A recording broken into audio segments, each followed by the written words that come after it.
I'm doing? What am I doing? Right? But I think as a human being, I don't want to pretend. I want to talk about the elephant in the room.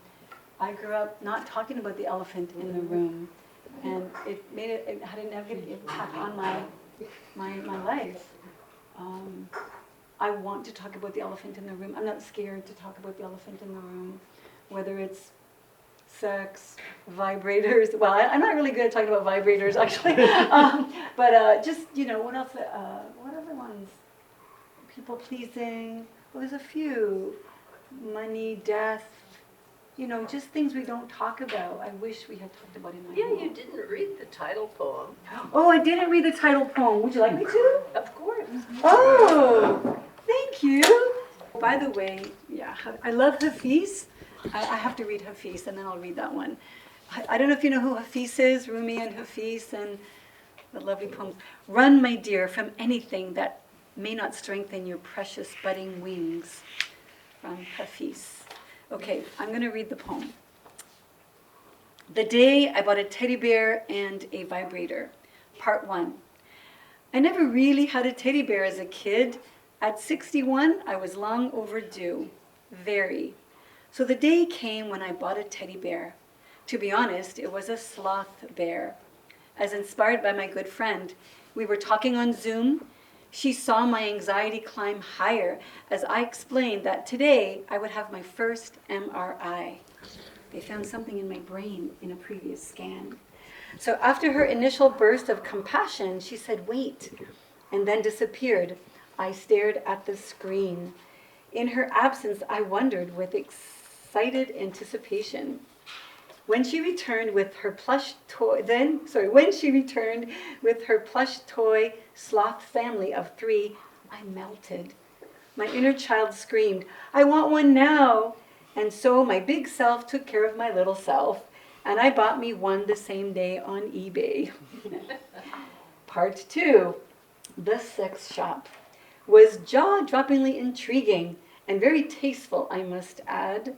My sheltered life had not exposed me to such adventures of pleasure. Even as a mature woman, though, I would have been very open, curious, and willing.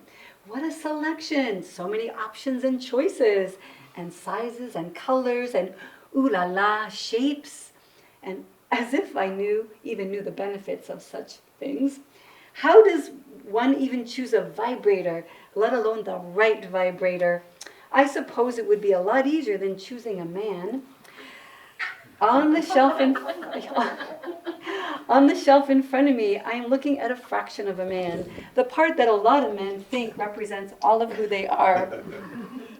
After speaking with the storekeeper, it was suggested I go measure myself. WTF? I won't. Was it? Yes, as I listened to her instructions. Yes. Oh, really? You want me to what? Okay. So when I was done, I walked out of that store with the best fitting vibrator a woman could ever dream of. I'm so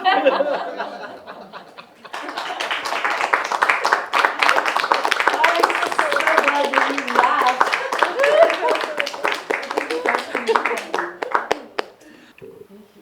Never crossed my mind that any of this would be not true. Yeah. That it's so you.